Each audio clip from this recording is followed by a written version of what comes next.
I've been spending a lot of time lately just being. And if you have ADHD, you know how loaded that sentence is. Immobility, whether physical or mental, feels like a violation of some unspoken rule. If we're not actively absorbed in something, learning a new topic, chasing a new idea, starting a new project, fixing something, improving ourselves, we start turning inward.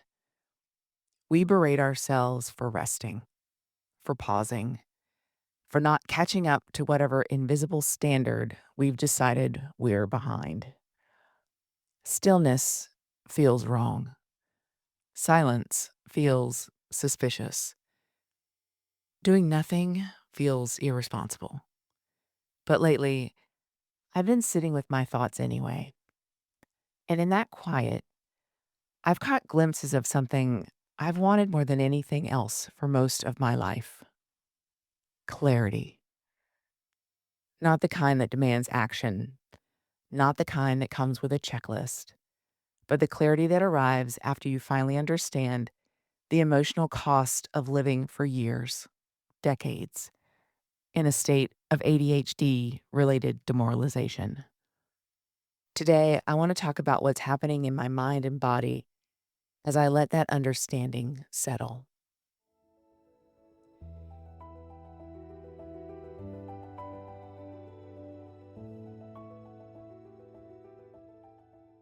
ADHD-related demoralization is the emotional cost of living with an unaccommodated neurodevelopmental disorder. It can look like depression. It can live alongside depression, and it is very often mistaken for it. But demoralization isn't driven by mood, it's driven by chronic failure, repeated effort without reward, years of trying to function in systems that quietly punish how your brain works. When we miss that distinction, we don't just miss the diagnosis, we miss the truth.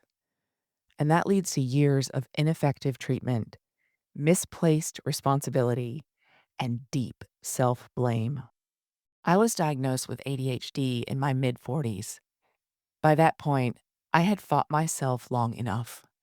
I needed to know if something, anything, could make a difference. In the modern world, difference usually means medication. And so begins the dance: finding the right prescription, the right dosage, navigating refill rules, making monthly calls that somehow always feel accusatory. What struck me most wasn't the process itself. It was what didn't happen afterward. Diagnosis? Check. Prescription? Check. Follow up? Nothing. No one explained how my brain actually worked. No one talked about what decades of compensation might have done to my nervous system.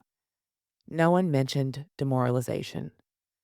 So, like many of us, I started researching on my own. I learned something surprising.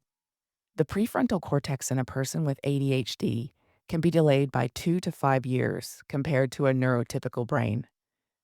That's the part of the brain responsible for executive function, working memory, cognitive flexibility, impulse control, planning and organization, self monitoring. And suddenly, everything clicked. That's why I've always felt 10 years behind my peers. That's why timing has always felt off. That's why "you should have known this by now" landed so painfully. It would have been especially helpful to know this earlier, especially as a parent trying to understand why my daughter wasn't maturing at the same pace as her classmates. That moment alone was clarifying. One of the quieter superpowers of ADHD is our relationship with information. We love it. We gather it, we absorb it, we connect it to dozens of other things we've picked up along the way. We talk about it enthusiastically and then promptly forget most of it, except for the parts that matter. At least that's how it works for me. I've always loved learning because it helps me understand the world. It helps me orient myself. It gives me clarity. And lately, The quiet, actual stillness has allowed me to access memories and thoughts I haven't touched in decades. Not because I was trying to dig them up, but because I stopped moving. By staying still, I've started forming what feels like a spider web of connections between experiences, patterns, sensations, beliefs. Some of those connections are uncomfortable. Some of them lead to memories I intentionally blocked because they hurt too much. But many of them feel less like uncovering something new and more like removing a blindfold. Like the information was there the whole time, just waiting for me to stop masking long enough to see it. A few days ago, I noticed something else. Every time I let the mask drop long enough to make a new connection, my body responded. I felt peaceful, not excited, not energized, peaceful. I've always known ADHD affects my body more than people expect. The constant cycle of tensing and relaxing, holding my breath without realizing it, bracing. That's been my baseline for as long as I can remember. But lately I've been relaxing more than tensing, exhaling more than holding my breath. My nervous system has been adjusting alongside my understanding in a way I didn't anticipate.